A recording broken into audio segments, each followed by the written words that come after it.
3 years in, and you think I'd be able to know if I was actually in book. Hello everyone, Ren here, and today I want to talk about my favourite standalone YA books. On this channel I talk a lot about series because I mostly read series. If someone gave me the option to read a standalone book or a series, I get so invested in worlds that I need to have lots of information and a big in-depth story, and it's why I love reading series so much.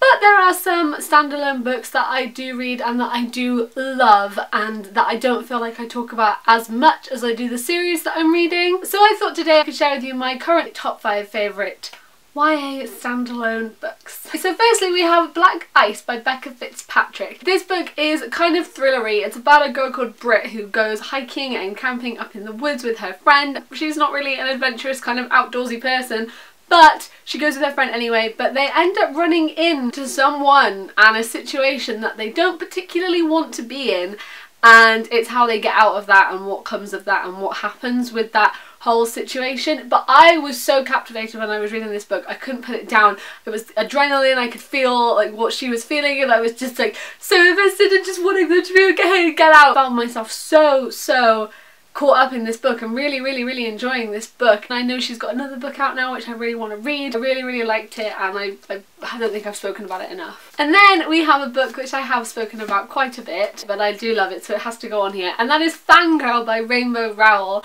I absolutely freaking love this book. It's about a girl called Kath, and she writes fan fiction, and she's in fandoms, in the Simon Snow fandom, and she is very well known in the fan fiction community. She is internet based and she's essentially me in book form. She starts college and it's how she's adjusting with that and not being with her twin sister Ren all the time, and it's how that all happens and how she deals with college life and meeting people and going out of her comfort zone. And I read this when I first started uni, which, oh my god, was like 3 years ago. Oh my god, that's such a long time. And it was very relatable and very helpful. I see a lot of myself in Kath and how she deals with things and how she feels about situations. So I definitely found this book and it stayed with me, and it's definitely one of my favourite standalone books. I love it so much. And then we have Perks of Being a Wallflower by Stephen Chbosky. The book's about a boy called Charlie, and he's had a bit of a not a good time in his past. He's dealing with a lot of things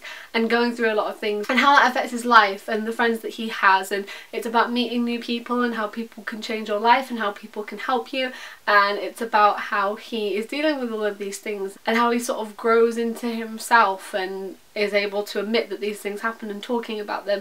It's about mental health, it's about how our life can affect us and how things in life can affect us and how people can affect us. But it's honestly one of my favourite books. I love it so much. Then we have the newest book to this pile, and that is 1,000 Nights by E.K. Johnston. Firstly, can we please discuss how absolutely wonderfully beautiful this book is. It is gorgeous and wonderful and just amazing, and I love it. It's about a girl who lives in this town. She's nameless, which I think is really good. The only person that has a name is the king, and that shows that women can be forgotten in history and the strength of men and the inequality that happened around this time, which I think was such a great touch. But it's about this girl, she lives in a village. The king basically marries someone and then they end up dead because he is not a nice man, and he's come into her village to pick his next bride, and she knows that her sister is the most beautiful one that she's going to be taken, and she wants to do anything to save her sister, so she makes herself look the most beautiful, and he ends up taking her, and it's how she deals with her life with him and everything that happens and unfolds. And I read it very recently, I read it this year. It was wonderful. It's such a good book. The way that it is written is beautiful. It felt like I was there. The imagery is fantastic. The writing is fantastic, and I really like what she does with the characters and how they deal with things, and it really shows that actually women are great and women can actually be the best ones and can sort of overpower and be really good. So I really liked this book. It's definitely one of my favourite standalone ones. And then number 1, and I kept this one for number 1 because it is my most favourite standalone book of all time. I think apart from Cassandra Clare's Mortal Instruments series, which is my favourite series of all time, this is my favourite book of all time, and that's Aristotle and Dante Discover the Secrets of the Universe. And I have to talk about this now because this is going to have a sequel, which I'm very excited about, but also very nervous about because I don't want it to ruin it, but I'm sure it won't. Same guy writing it, I'm sure he'll treat my Aristotle and Dante very, very, very carefully. This book is about a boy called Aristotle. He is Mexican, he was in America, and during this one summer he meets a boy called Dante, and they kind of have a laugh about the fact that it's Aristotle and Dante. It's about their life and them growing up together and how they deal with friendship and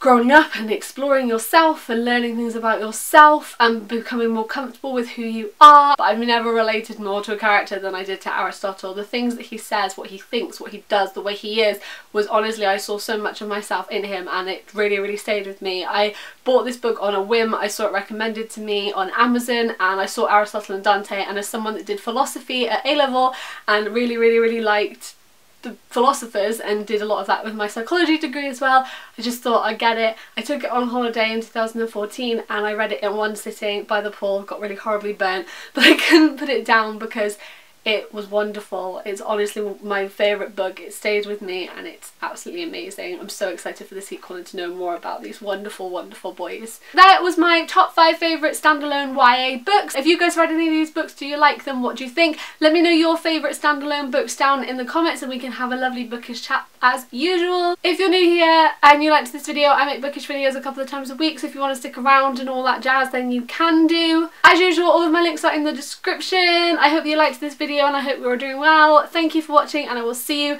next time. Goodbye!